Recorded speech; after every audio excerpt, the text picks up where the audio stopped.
En 1948, les élections générales au pays ont été marquées par des controverses, des violences et de la fraude électorale. C'est que le Congrès a refusé la victoire du candidat de l'opposition, Otilio Ulate Blanco, au profit du parti au pouvoir. L'opposition crée la fraude, ce qui provoque une révolte populaire et une guerre civile de 44 jours menée par José Figueres Ferrer.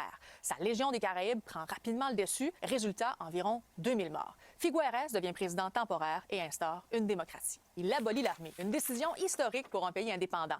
Sa dissolution n'a pas suscité de débat national ni de grandes réactions politiques. Il faut dire que l'armée au Costa Rica était une institution faible. Les effectifs étaient d'environ 1000 militaires peu entraînés. Autre point, José Figueres a fait cela parce qu'il craignait que cette armée, même faible, ne devienne un allié de ses adversaires politiques. Ce jour-là, il s'est rendu à la caserne militaire de Bella Vista, c'est dans la capitale de San José. Il a grimpé sur une échelle et a donné des coups de masse sur le mur. Et le geste est tellement devenu symbolique que l'image de Figueres à la caserne est toujours sur les billets de banque de 10 000 colones.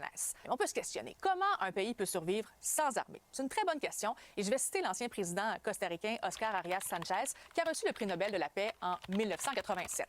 Certains pensent que nous sommes vulnérables parce que nous n'avons pas d'armée. C'est exactement le contraire. C'est parce que nous n'avons pas d'armée que nous sommes forts. Donc, oui, le Costa Rica n'a pas d'armée pour se défendre, mais ça démontre que le pays n'a aucune volonté d'envahir ou de déclarer la guerre à ses voisins. Mais c'est quand même un pari risqué, le Costa Rica qui pouvait craindre un conflit avec le Nicaragua gouverné par la dictature de Somoza. Il faut dire quand même que le Costa Rica a signé plusieurs pactes de non-agression et des accords de protection au fil des années. L'abolition de l'armée ne signifie pas que le Costa Rica ne dispose pas d'une force armée. Il existe un corps de police, bien plus nombreux que l'ancienne armée, avec plus de 5000 hommes qui luttent contre le commerce de drogue ou la contrebande de médicaments. Costa Rica and the United States stand together, foursquare in our commitment to democracy in this hemisphere. Et là, ce qu'on vient de voir, ça se passait en 1986, alors que le président des États-Unis de l'époque, Ronald Reagan, recevait le président du Costa Rica à la Maison-Blanche. En cas de conflit, par exemple, le pays d'Amérique centrale pourrait recevoir du soutien des États-Unis. Les États-Unis sont le pays qui dépense le plus dans son armée, suivi de la Chine et de la Russie. Ces trois pays représentent à eux seuls une part importante des dépenses militaires mondiales. En 2024, les États-Unis ont consacré 968 milliards de dollars de dépenses, ce qui représente plus du tiers des dépenses mondiales. La Chine se classe au deuxième rang avec environ 296 milliards de dollars alloués à la défense en 2024. Et en 2024, la Russie a dépensé environ 146 milliards de dollars pour son armée.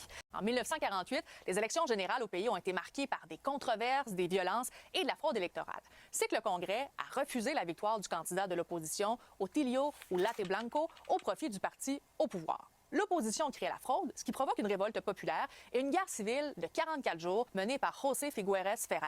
Sa Légion des Caraïbes prend rapidement le dessus. Résultat, environ 2000 morts. Figueres devient président temporaire et instaure une démocratie. Il abolit l'armée, une décision historique pour un pays indépendant. Sa dissolution n'a pas suscité de